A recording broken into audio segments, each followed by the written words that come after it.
A new U.S. Congress is officially in session. Republicans won control of the Senate last November, and now they have a majority in both chambers.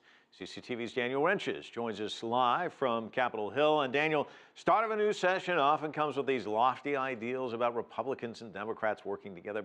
Will the two parties actually find common ground this time around, though? Well, good question, Mike. As you can see, this building behind me is now controlled both sides by the Republican Party. Now, Democrats for several years now have criticized the Republicans, saying they're the party of the obstructionists. So now some political observers say there's an opportunity for the Republicans to prove to the electorate that they are cooperative and productive. Thank you very much. I pronounce you Speaker of the House. Thank you. A fresh tone was set by a tearful John Boehner after being re-elected for a third term as Speaker of the House of Representatives. So let's stand tall and prove the skeptics wrong. Let's make this a time of harvest.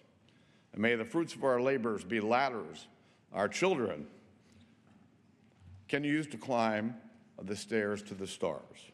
While lofty rhetoric is common at the start on this first day of Congress, senators from both parties supported a proposed law to approve a massive Canadian pipeline deal called Keystone XL. Congress has the authority to regulate commerce with foreign countries and under the Commerce Clause, and we use that in this legislation to approve the Keystone XL pipeline. But only hours later, the White House said the president would block the bill by refusing to sign it into law if it passed Congress. It illustrates the new power dynamic in Washington between the Republican Congress and the White House, controlled by a Democratic president. But Sarah Chayko of the political publication CQ Roll Call says they will also try to avoid clashing swords. Republicans do want to show the nation they can get things done, and I think that means more than just sending things to the president and having him veto them. So I think they're going to want to show, hey, we tried to honestly, forthrightly negotiate compromise on these issues.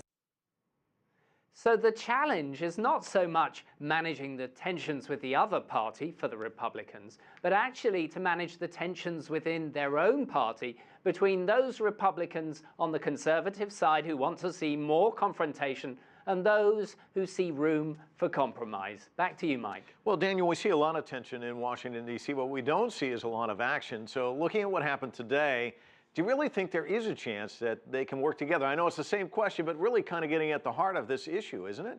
Well, there's some precedent in presidential history in recent years for when a president is faced by an opposition-dominated Congress, that they can get things moved. But a lot of the time, that precedent is set by crisis.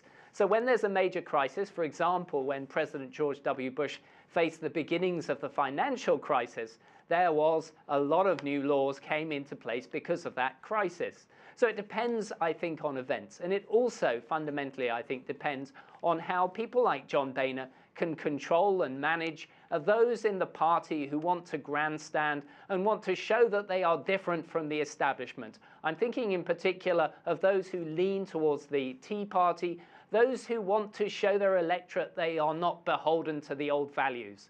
If he can manage those tensions, if he can manage those grandstanding Republicans, then I think they have a better chance to go to the Democrats and go, frankly, to President Obama and say, let's do a deal and let's get something done in the final 2 years of your presidency. Well, back to you, Mike. It'll be fascinating to watch. Daniel Ryntjes live there on Capitol Hill. Thank you.